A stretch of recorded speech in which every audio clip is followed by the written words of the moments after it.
綠道丹重拍會預備咗600張選票，600張就派出咗465張，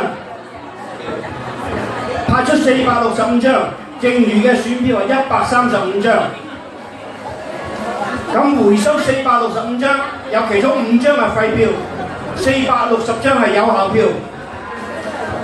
選舉結果就係我後邊呢張牌度，最多票係365票，楊建文，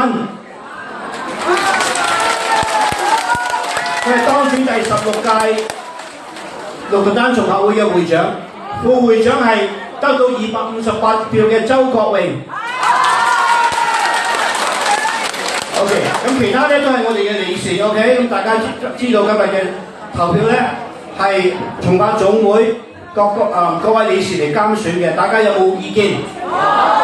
有冇覺得唔公平？咁話一致通過好唔好？冇得反對啊！邊個人唔准講是非啊？OK， 多謝各位踴躍投票，多謝大家嚇，多謝。仲有而家順便咧，仲有一個事情，亦都係我哋關於我哋南區 Andover 重拍會，因為咧我哋南區重拍會咧，請周建華、周湘華上台。我哋南區重拍會咧就喺9月8號嗰度咧就係選咗㗎啦，已經係咪？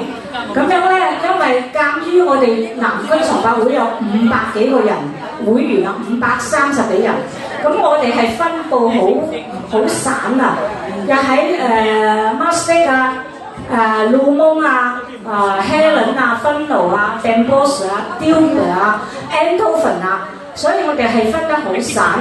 咁總會咧就係會長同埋副會長，當時咧就係我咧就同阿鄧寶根就兩個，一個正一個副，咁但係我就要求阿汪生咧就俾我哋個會咧多一個副會長，因為點解咧多一個咧可以我哋個業務咧就可以嗰個好啲，而且咧我哋而家咧就阿汪生就俾咗個委任狀俾阿建華嘅。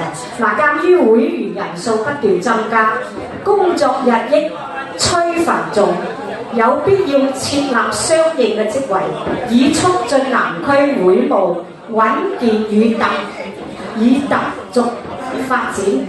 經荷蘭重拍聯合總會理事會評核，辭委任周建華女士正式成為 Andover 南區重拍會第14屆理事會嘅副會長，任期喺2026年1月1號到2028年12月31號。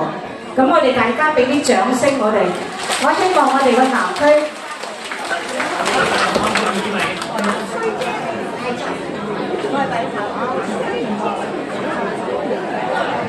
係影相。